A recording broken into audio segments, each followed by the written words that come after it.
새벽 이 말씀은 11시 예배 때 하나님의 주권, 이 세상 모든 것은 하나님의 주권이다.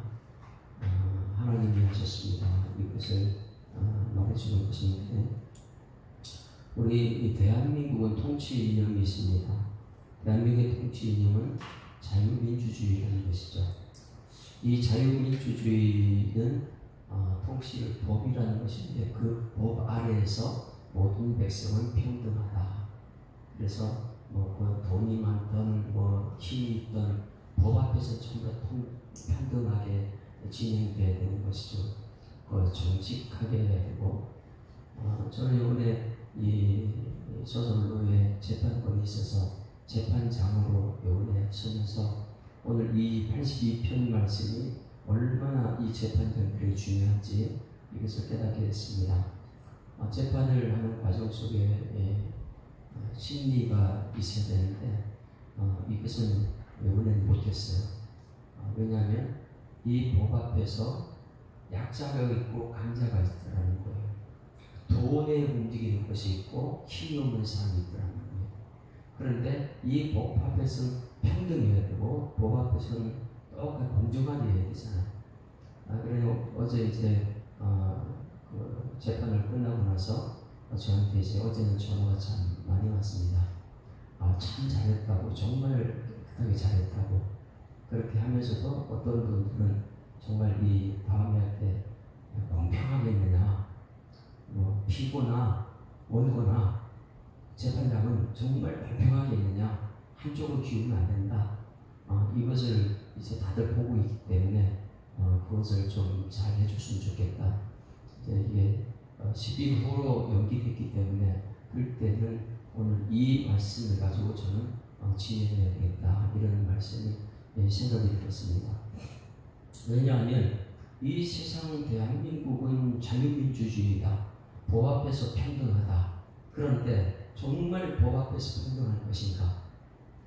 약자가 존경을 받고 약자가 세상 서로가 괜찮아, 힘이 있네 막 이런 세상이 되면 참 좋잖아요. 그런데 이 세상에 이 힘 있는 재판관들이 무엇을 하느냐? 유전무죄, 무전유죄로 만들어버리는 세상. 돈이 있으면 돈이면 무죄로 만들어버려요. 돈 없는 사람은 죄가 없는데도 유죄로 만들어버려요. 왜? 이게 재판관들이 하는 재판관들이 잘못하게 되면 나라는 금방 무너집니다.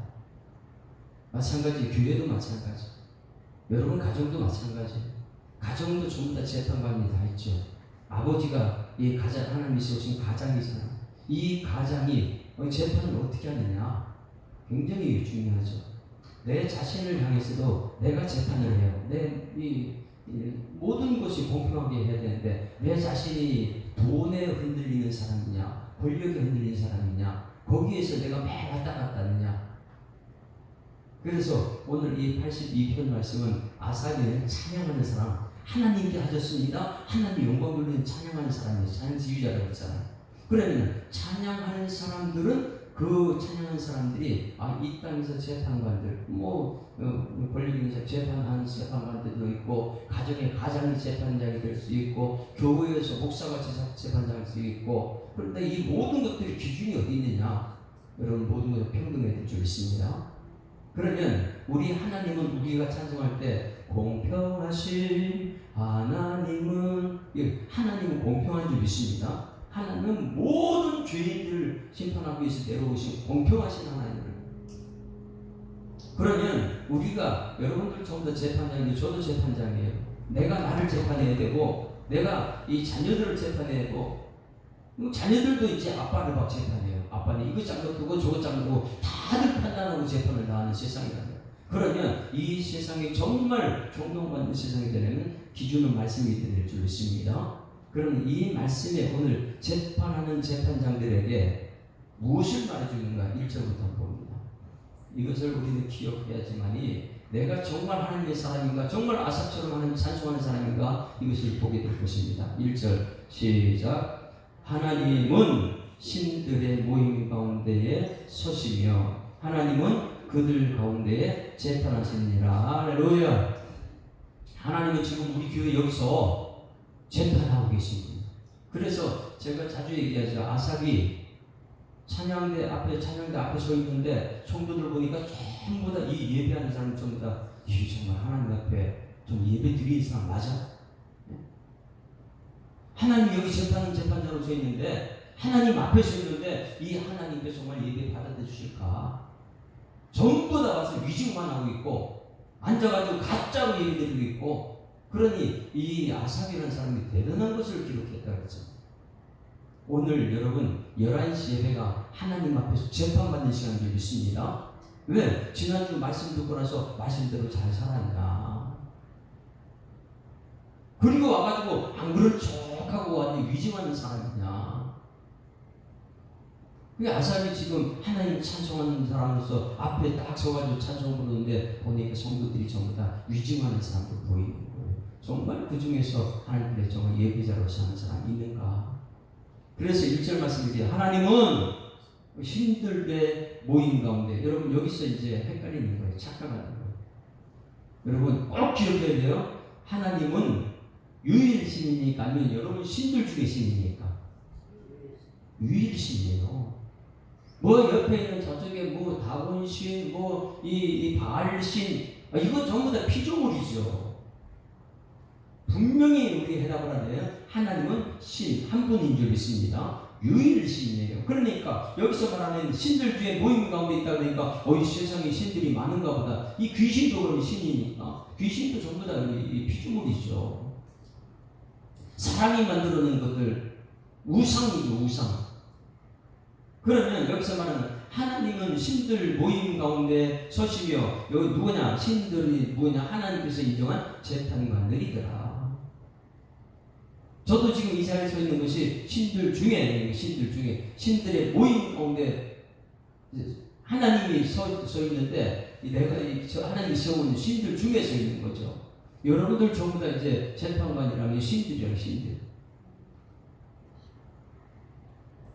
재판하는 사람들. 그래서 하나님은 신들의 모임 가운데 여기서 신들은 무엇이냐면 사람들 재판은 이 땅에 있는 동안 재판은 누가 합니까? 하나님이 재판합니까? 이 땅에서는 사람이 재판합니까? 땅에 사는 날 동안 재판관으로 세우신 사람들이 있어요. 가정에서 재판관으로 세우는 가장이 있고요. 그런데 여기서 뭐냐면 하나님은 사람들 모임 가운데 섰다. 오늘 예배 가운데 여러분 하나님이 서실 줄 믿습니다. 하나님 여기 서 있다. 그들 가운데서 재판한다. 어디에요? 우리 사람들 가운데 재판한다. 1절에서는 반드시 우리가 기억해야 되는 것은 신은 하나님 한 분 유일이십니다. 그런데 그들 사람들 위에 재판관으로 세운 사람을 그러면 여러분 성경책에 호메와 수시라고 하잖아요. 이게 누굽니까? 바알이 저기 누구예요? 바울과 신라예요. 바울과 신라가 뭐 뱀에 물렸는데 사람들 세상 뱀에 물리면 반드시 죽어야 되는데 이걸 떨쳐버리고 아무것도 아닌 것처럼 막 이러니까 사람들이 신이 나타났다 이렇게 말하잖아요. 그리고 막 세워놓고 우상을 만들어버려 사람들. 그러니 바울이 우리 너희하고 똑같은 사람은 신이 아니야 우리 너희들 똑같은 사람 이렇게 말하잖아요. 그러니까 1절에서 보는 자리는 뭐 세상에 신들이 많이 있는 것이 아니고 사람들 위에 세운 사람들 이 재판관들이죠. 그래서 하나님은 신들 여기 사람들 재판관들 사람들 모임 가운데 서시며 하나님은 그들 가운데 뭐 한다고요? 재판한다. 그러니까 재판관들을 재판하시는 하나님이라는 거예요. 지금 하나님은 저를 재판하는 거예요. 예배 가운데 여러분이 재판당하고 있다는 거예요. 아삽은 그것을 우리 시편에 계속 기록하고 있습니다. 우리 예배가 정말 하나님 받으신 예배인가? 지금 재판하는 예배 자리인데 정말 위증자들이 너무 많이 있는 거 아닌가? 공평하신 하나님은 이제 재판을 어떻게 하는가? 자, 이 재판하는 사람, 이 땅의 재판관들이 사람들에게 저 사람 대단해, 저 사람 신이야, 이렇게 할 때에 그 사람들이 재판관들이 어떻게 했느냐, 이 세상을 어떻게 하느냐 2절까지 읽습니다. 시작. 너희가 불공평한 판단을 하며 악인의 낯을 보기를 언제까지 하려느냐. 여기 뭐예요? 공평하게 해야 되는데 어떻게 한다고요? 여기 2절 말씀에 악의 낯을 본다. 이 본다는 것을 나사, 이래 나사라고 그래요. 나사인데 이거 뭐냐면 들어준다. 예? 들어준다. 들어올린다. 누구를 들어올린다고요? 불공평한 판단을 하면 악인들을 들어올려요. 저 사람이 잘했다고, 저 사람이 이겼다고. 이 악인이 무엇입니까? 전부 다 돈으로 하는 돈으로. 그러니 너희는 불공평한 판단을 한다. 불공평한 판단이 무엇이냐? 악인의 낯을 본다. 악인의 낯을 본다는 것은 악인을 들어 높인다. 그들을 승자로 만들어준다. 무전 유죄. 언제까지 이것을 할 것이냐? 이 말씀을 저는 이렇게 준비하면서 10일 후에 재판할 때 이 말씀 전해야 되겠구나. 저를 향한 메시지가 되고 거기는 모든 목사님들, 장로님들 향한 메시지가 되니까 우리는 정말 2절을 확신하고 있는 건 아닙니까? 너희가 불공평한 판단을 하며 악인의 낯을 보기를 언제까지 하느냐? 악인을 손들어주는 것 언제까지 하느냐? 악인을 높여주는 것 언제까지 하느냐? 그건 전부 다 돈만 있으면 해결하려고 하는. 그러면 하나님이 재판하는데 재판장은 어떻게 해야 되는가? 재판장들은 어떻게 해야 되는가? 3절 4절 봅니다. 재판장들은 어떻게 재판을 해야 되는가? 3절 시작. 가난한 자와 부활을 위하여 판단하며 곤란한 자와 비구한 자에게 공의를 베풀며 가난한 자와 부귀한 자를 구원하여 악인들의 손에서 건질지어다. 할렐루야. 이것이 공정한 재판이다. 공평하신 하나님께서는 이 땅의 모든 사람들이 죄인이라. 돈 있는 자나 돈 없는 자나 권력 있는 자나 권력 없는 자나 똑같이 하나님께 예수님께서는 공평하신 재판장으로 이 땅에 오셔서 재판을 합니다. 그런데 이 재판할 때 우리 예수님께서는 어떻게 합니까? 믿음으로 보면 돼요. 마음을 보고 가는 것이죠. 이 땅에 사는 재판관들은 무엇입니까? 심증은 많은데 뭐가 없어요? 물증이 없어요. 이게 이제 행위를 보는 거예요. 행위 갖고 재판이 안 되는 거예요, 이 세상. 그러니까 이 세상 재판은요, 오늘은 이렇게 했다가 내일은 번복되고 막 뒤집히고, 이건 선악이 구분이 안 되는 게 세상입니다. 왜? 그 심중을 볼 수 없게, 마음을 볼 수 없게. 그런데 우리 하나님께서는 마음 중심을 보시는 분이잖아요. 이 예배는 말씀을 살아서 우리 마음 중심을 봐야 될 줄 믿습니다. 그 마음 중심에 하나님 말씀, 하나님이 있다 두려우면 거기서 빨리 회개해야 되고, 그런데 이 세상 재판은 뭐냐면 신중한데 물증이 없으니까 이건 해당이 없는 거예요. 그냥 돈이 있으면 전부 다 해결이 되는 세상이. 가난한 자와 부활을 위해 판단하여 주는 것이 재판이에요. 곤란한 자와 빈곤한 자에게 공의를 베풀어 주는 게 재판이에요. 공의. 하나님의 공의. 가난한 자와 부귀한 자를 구원하여 악인들의 손에서 건지는 것이 재판이에요. 할렐루야. 이 재판이 되는 거예요.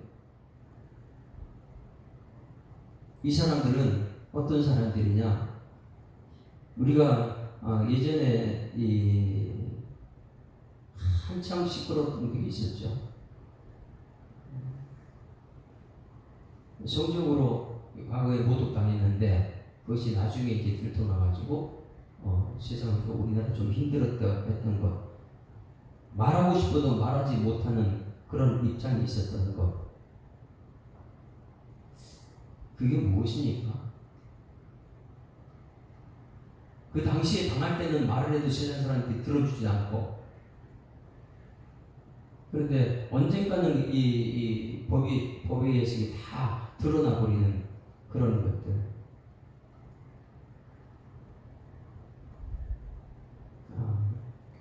그것이 어느 순간에 다 드러났을 때 약자가 이기는 그런 공의, 그래서 약자를 구원하여서 건지는 역사, 이런 것들이 이 나라에서는 있어야 되는 것이죠. 무엇입니까? 가난한 사람들이 존경받는 세상, 약자들도 참 귀하다 이렇게 존경받는 세상, 그런 세상을 만들어야 된다. 그리고 예수님께서 이 땅에 오실 때 가난한 사람을 위해서 오셨어요. 돈 갖고 막 이렇게 그런 사람들은 아니고, 가난하다고 해서 모두가 잘 된 건 아닙니다. 가난할지라도 그 안에 하나님 마음이 있는 사람들.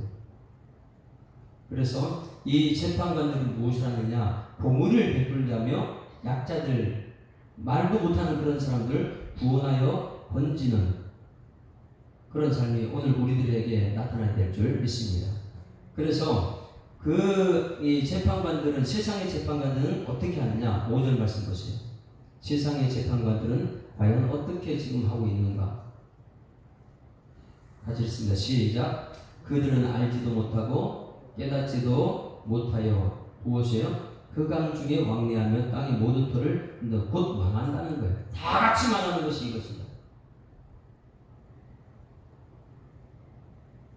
2절과 5절을 연결시키면 됩니다. 너희가 불공평한 판단을 하며 악인의 낯을 보기를 언제까지 하냐? 악인을 손들어주는 거 언제까지 하느냐? 유전 무죄, 무전 유죄, 이거 언제까지 해야 되느냐? 그거 하게 되면 알지도 못하고 깨닫지도 못하는데 흑암 중에 왕래하며 돈이 왔다 갔다 하며 땅의 모든 터를 얻는다. 이게 같이 망한다. 우리 다 같이 망한다. 다 같이 망하는 세상에서 그러면 우리 오늘 말씀 재판하는 재판자들에게 진짜 재판장이신 하나님께서 우리에게 말합니다. 6절 7절을 꼭 기억해야 되죠. 6절 시작. 내가 말하기를 너희는 신들이며 다 지존자 아들들이라 하였으나, 하나님께서 재판장을 세우고 내가 인정을 한다. 가장인 것 인정을 한다. 그런데 꼭 기억해라. 7절 시작. 그러나 너희는 사람처럼 죽으며, 죽어요. 고간에 하나같이 넘어진다. 다 넘어집니다. 재판관은 영원한 재판관이 없어요. 그 재판관들이 죽음으로 끝나는 것이 아니라 심판이 있다는 걸 꼭 기억해야 합니다. 금요일날 의와 절제와 심판, 오늘 이것을 많이 들었죠. 예수 믿는 사람이 십자가 그 은혜로 오늘은 살다 보니까 절제를 해야 돼. 끊어내야 돼. 끊어낼 것을. 오늘 여기 재판하는 과정 속에 물질이라는 것이 악인을 들어높이는 물질이라면 끊어내야 되는 거예요. 물질은 사람을 살리는 것인 줄 믿습니다. 그래서 결국은 하나님이여 일어나사, 여기서 하나님이 일어나서 세상을 심판하셔서 하나님만이 심판자 있습니다. 모든 나라가 주의 소유에, 모든 것은 하나님의 주권 속에 있습니다. 할렐루야. 저도 그렇고 재판하는 모든 사람들은 내가 이 재판을 지금 올바르게 하지 않으면 어떻게 해요? 심판자 하나님 앞에 내가 심판을 받게 되는구나. 그래서 재판자들 이 땅에서 올바른 재판을 해야 될 줄 믿습니다. 공평하다. 법 앞에서 다 공평하다. 평등한 자리에서 재판을 할 수 있도록 우리는 내 자신을 한번 재판해 보십시오. 나는 정말 하나님 말씀 앞에 이제 조금 있으면 하나님 나를 재판한다면, 오늘 예배 자리에서 하나님 재판하는 자리면 나는 정말 올바른 예배를 드리고 있는가? 우리나라에서는 한동안 지나갔던 미투 사건이 있어요. 미투가 무엇입니까? 성적인 학대당하는 것처럼 자꾸 밀어가면 안 됩니다. 미투는 힘이 없는 약자들이에요. 근데 힘이 없어 당한 것이에요. 미투는 힘이 없어 당한 것이다. 그러면 그 당시에 당했을 때 얘기해야지. 왜 그걸 지금 와서, 지금 한참 10년 지나가서 미투가 막 일어났느냐? 왜 그랬을까요? 그 당시 아무리 말을 해도 돈 앞에 꼼짝 못했으니까. 힘 있는 자만 앞에 전부 다 꼼짝 못해. 이게 미투 사건이잖아요. 위두유. 저 사람은 힘이 없으면 말도 못하는 사람이에요. 대신 말해주는 것이 하나님 말씀을 늘 있습니다. 하나님께서는 우리 대신 재판해 주시는 거예요. 그러니 사회적인 약자가 있고 말을 하고 싶어도 말을 안 들어주는 세상, 아무리 해도 그럼 재판장은 뭐하냐? 그 사람들은 말을 들어주고 그 다음 대신에 힘이 되어주는 그것이 하나님이십니다. 그리고 이 땅의 재판장은 우리나라는 자유민주주의, 법 앞에서 평등해야 됩니다. 그런데 유전무죄, 무죄유죄, 세상 전부 다 물질, 눈에 보이는 것만 따라서 재판되는 거죠. 왜? 신중은 나한테 없기 때문에. 물질이. 하나님은 근데 마음 중심을 보시기 때문에 하나님이 재판장으로 오실 때 내 마음 중심에 나를 재판하시는 하나님 앞에 말씀대로 따라가는 여러분 되기를 주의 보 축원합니다.